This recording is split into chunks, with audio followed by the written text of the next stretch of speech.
Hey everybody, this is James Caldwell. This is part of my series. I'm just saying. Today I wanted to talk about the Real Housewives of Atlanta. I thank you guys for clicking on the video. It was always my pleasure to actually be able to speak with you. Um, After such an explosive uh, episode last week, this episode I went around and around with myself because I really wasn't even gonna do a video about this week because it was a little uneventful. There wasn't a lot going on, but there was so much that went on last week that I wanted to I just had to weigh in on some of the clear ups and some of the things that they were calling themselves pulling together. So whatever. I'm just saying, here we are. I'm going to do this video. We're going to get through this very quickly. I don't have that much to talk about. The one thing that I loved in the very beginning of the show, Candy. Candy, Candy Burrs. I live for how talented she is. I live for her success, and I think that all actually goes back to who she is as a person. The whole segment that they did this evening with her going back to the high school and actually presenting, literally just taking out time to even approach those children and then also to put out an opportunity for two young people to actually be part of the production of that play. I thought that was a very wonderful thing. And the other thing was, now I'm from Pittsburgh, Pennsylvania. So that wasn't something that we actually seen a lot, even though we have schools that are performing arts and things like that. Um, when I was in school, you just didn't see that. There were no opportunities like that, of that stature just thrown at you. You know what I mean? So that was just, I thought that was a wonderful thing. And that attests to why Candy is so successful because she does reach down and she does pull up and she does create opportunities through her success. So that attests to why her luck is so good, why her success is so strong, and why she is a stable factor like she is. So Candy, you just keep on doing what you're doing, baby, and everything will continue being just as good as it is for you. Now, in her personal life, I think that baby gets a poor raw deal, but I think that's going to turn around, sooner or later. Candy, you just keep being you, and I promise that's it's going to turn around. And you'll be happy all the way around. But I thought that was just wonderful what she did. Kind of hit me right there. So kudos to you, Candy. You keep up the good work, baby. Um, Next is the show clown, Kenya Moore. I've said it before. Kenya Moore, this woman, she's a weirdo. She's a weirdo. She literally, what is this whole thing with this baby? Okay, now you got this whole. But first of all, we want to take. Why is this bitch on here? This bitch has no husband. She had no husband. She's not anybody's wife. She hasn't been anybody's wife. Why is she on here? I'm just saying. And then she has Marlo. Now we got two irrelevant bitches taking up camera time. Why are they even here? I'm like, why? Why? Anyway, but this whole wasted camera time about this, her wanting this baby and all this kind of carrying on. Then this woman comes in and you say to this woman, to this white woman, well, why isn't she white? Kenya, you do realize you're on the Real Housewives of Atlanta, right? Black housewives. So what's the issue about having this white baby, honey? And then going on with this, oh, well, I could have white in my family, and this is not that program. This isn't that program. It's not the Real Housewives of Beverly Hills. It's not the Real Housewives of Orange County. It's Atlanta, bitch. Ridiculous. Ridiculous. Wasted screen time on her and good old fucking unmarried, unnecessary Marlo. Why? Then did you see her holding the baby? She wasn't supporting the baby's head or anything. Where do they do that at? Just ridiculous. Now, the one good thing is that I've always heard from a little child that God takes care of all babies and fools. So if this fool actually does slip up and get pregnant somewhere, or somebody is foolish enough to allow her to adopt anything, she's going to have full coverage because it's a baby, and then she is most definitely a goddamn fool. So all the angels and God and all his good men will surround them because they will be overly covered. Foolish with a baby, honey. And they're going to need all the coverage they can get. God bless that poor baby. And with that, had enough. Ridiculous. Ridiculous, Miss Kenya Moore. You're ridiculous. You're unnecessary and absolutely irrelevant. Anyway, on to Phaedra. Phaedra Parks. Darling, I'm so glad you got a week off. You deserved a week off where there's no Apollo and you and Kenya drama. After the last couple weeks you've had, you deserved a week off.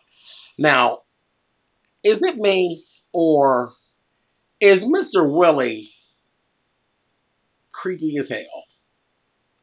I watched him over the last 2 seasons, and there's a whole feeling about people who kind of like work and direct and do all this in a funeral home. They're kind of, they're a special kind of person to be able to do that work anyway. But for me, every time Mr. Willy hits that screen, and I say, James, don't be that way. But when I see him, that man is just creepy to me, and that laugh. I'm like, you know what? There's no way that anybody who plays with formaldehyde and has a laugh like that would I ever fall asleep in their presence. No, no, no, no, no, no, no, Mr. Willy. You will not catch me sleeping, Mr. Willy. Too damn creepy. He's just creepy to me. He gives me such Crypt Keeper tea. I just, He just goes all through me. And he seems like he's the nicest man, but he just goes all through me. He is the makers of a really bad horror movie. My goodness. But that was it. I'm glad Phaedra had a week off, but she spent some of that week with Mr. Creepy. Lord have mercy. Mr. Watt. Oh, God. On to the next thing. Portia. Why? I just don't get this little girl. Why? Now, you were good last week. You act like you had a little bit of sense. Now, this week, bitch, you done became a superstar. Now, Candy then gave you the part in the play. Candy being beautiful Candy. Okay? Because y'all are friends. And she knows you have some talent and then you have some issues. You're trying to come up. That's what a friend would do. She threw you a line because I know good and well with her running open auditions, I know she ran across probably 25 other people who could actually do what it is she's expecting you to do. She threw you a line. And in return, you threw her a contract and lawyers and all this fabulousness. And, oh, yes, my lawyers had to go over my papers. And then I need this and I need that. And really? Really? Girl, going on. Did you see Shirley? Shirley Murdoch was on the play with you. Mr. Eddie Levert is on the play with you. Okay? Baby, just be happy that they're willing to play with you. Do you understand? Stop pushing for things, honey. You just keep your mouth shut and you suck up all the information that you can. That's what you do. Okay? You suck up all the information you can. Stop playing Little Princess, honey. It's over. It's over. You're not relevant to anybody in that way. You are around they are, like royalty, as far as in entertainment. To be able to sit amongst these people and learn, honey, that should be the most important thing for you. If this is what you're trying to do with your life, you shouldn't have been asking Candy for a bag of motherfucking M&Ms. You just be fucking happy to be there. Get your ass to the rehearsals. Stop playing games. Because you're not the smartest one there. You're definitely not the brightest goddamn bub in the pack. So there's not one rehearsal that you should ever miss. And you better watch your understudy because she's real, real cute. She's real cute and she's hungry. So don't let the understudy end up being the character that you're supposed to play. Stop with the bullshit. Okay, that's all I'm saying. Stop with the bullshit. Go into learning mode. Try to get as much out of Candy and Mr. Levert and Miss Murdoch and all the other people that are on the cast that have so much more experience than you. Turn into a sponge girl instead of an ass jack. And that's all I have to say about that. And then all that dating foolishness. Now, you done played this game with this white man and you did all that. That was all cute. The man asked you for your phone number. Oh, I'm between phones. Burp, burp, burp. What was that? Get a damn man the phone number. You gave him it's a phone number. You didn't give him your panties. It's a phone number. That was so ridiculous. And I promise you, he'll never call you anyway. He's never going to call you because you're ridiculous. You're ridiculous.